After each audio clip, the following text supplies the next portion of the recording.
Well, welcome back, everyone, to our daily devotions. It's always a joy to be with you. And as a reminder, each day is a new opportunity, whether it's to get right with God after maybe a bad stretch or a bad night or maybe even a bad morning, or maybe it's to just continue to march to the beat that God has for you.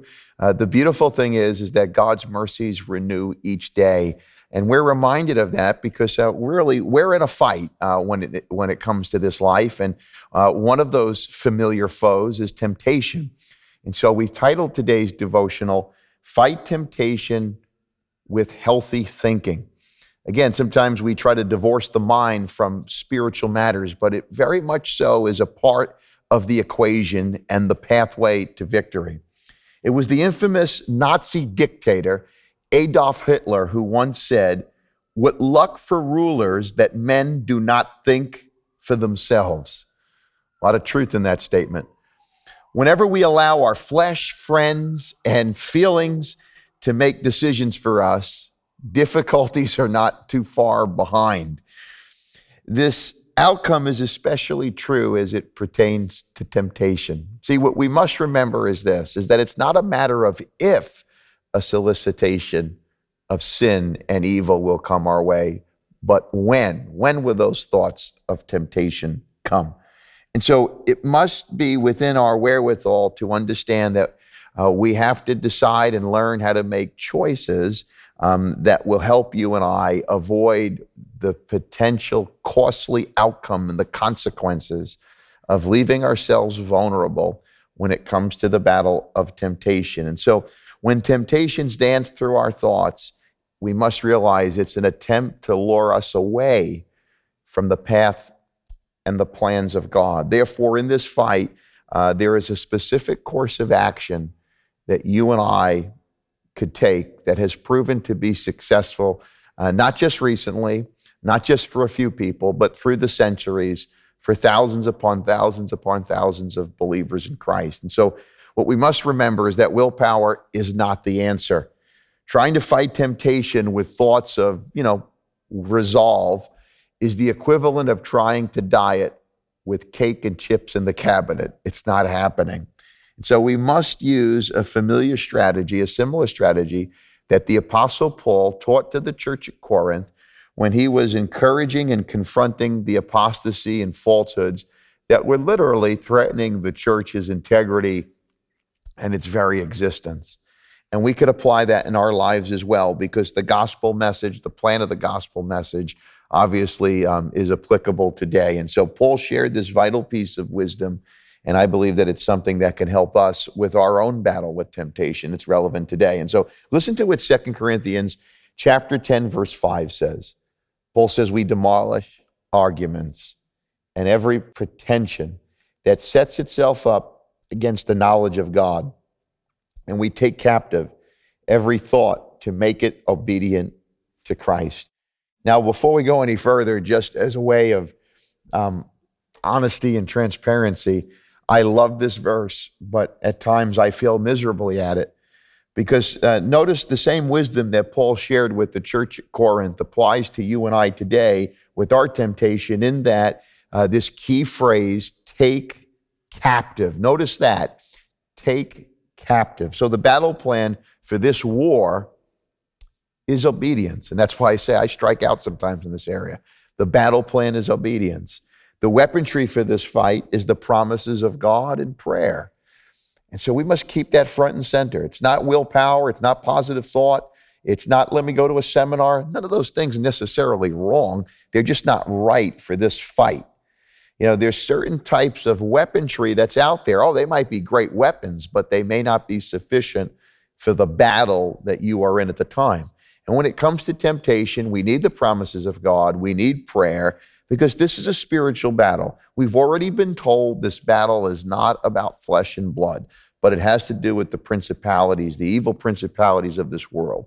And so we need to level the playing field, as it were. And so taking your thoughts captive means that you are asking God, and in some cases, when the urge to sin is intense, crying out in prayer for help.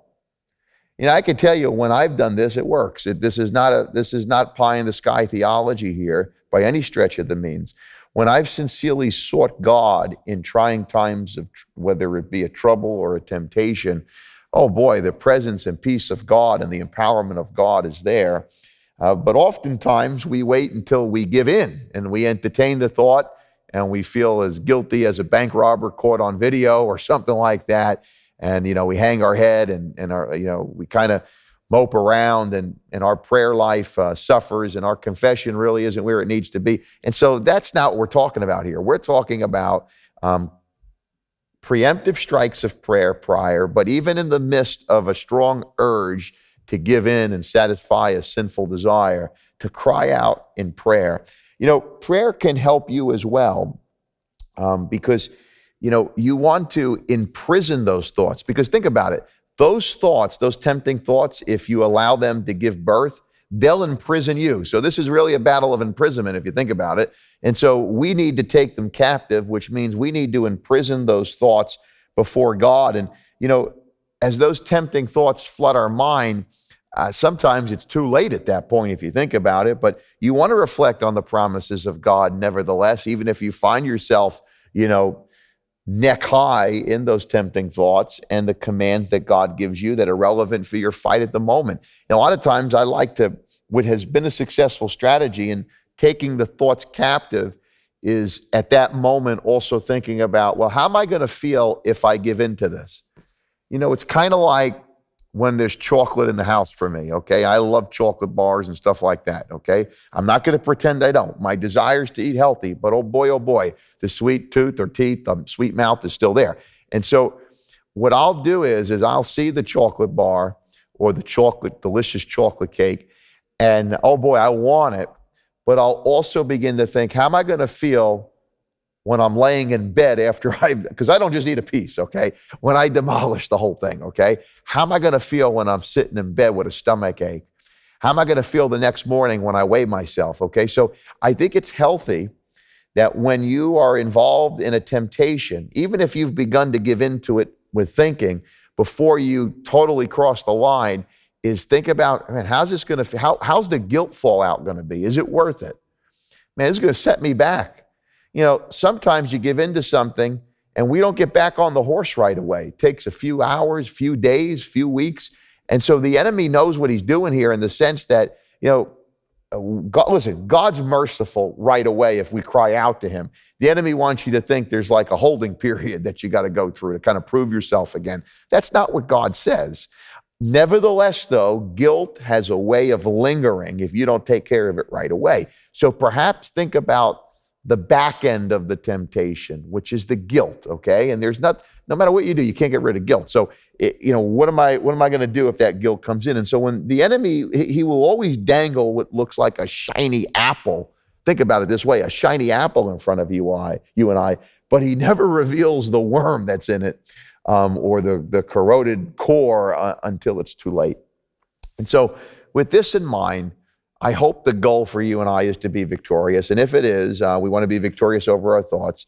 We want to use the weaponry of prayer and the scriptures, God's promises. And all the glory goes to God for the past victories we've had.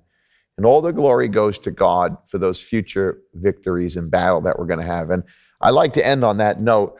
I know that we've lost a few battles or maybe a lot of battles leading up to this devotion. I know I have. But we got to focus on winning. It was Hall of Fame coach Pat Riley that said, if you think about losing, you're going to lose. And if you think about winning, well, you're putting yourself into position to win. Doesn't guarantee winning, but at least you're putting yourself mentally in a position to win. I submit to you that the spiritual and the mental are not separated. They go together. Let us think thoughts of victory. Let us think thoughts of man, God, how are you going to move in my life when I say no to this stupidity? And if I've said yes to some stupidity, God, what could I learn from that? Instead of you and I, kind of hibernating because of our sin, let us get right with the holy God and be humble and honest and walk in his mercy. And let us learn from the foolishness, but then also let's you and I think about victory. Hey, you know what? I'm not going back to that. I'm not going back to that stupidity. I'm not going back to how I used to be. That's how I used to be, okay? Christ knows how I am to be, and so I'm going to focus on that. Now, I share these thoughts with really with passion and with transparency to you because we're in this together. We fall together and we rise together, okay? Nobody's better than anybody. I know there are some Christians out there that want to walk around like they don't get tempted and like they're, God's gift to the church. Well, those folks got to grow up a little bit. They're not really mature. The fact is that we're shoulder to shoulder in this battle, and we got to pray for one another. We got to lift one another up. And if somebody's down, we got to help pick them up. And if we're down, we got to call out for help once in a while because not everybody knows what we're going through. We might need to say, hey, man, I had a lousy week or a lousy day, a lousy night. Just pray for me. There's power in that. There's power in numbers with God's people. And so let's fight this temptation with some healthy thinking, strategies that we see here, but even strategies outside of this, like asking for accountability, like just asking for prayer, asking for a scripture, coming to church regularly, coming to prayer, coming to group. We got to change up the routine so that we're not a sitting duck for the enemy anymore, okay? So God bless you, and to God be the glory for the future victories to come. We'll see you next time.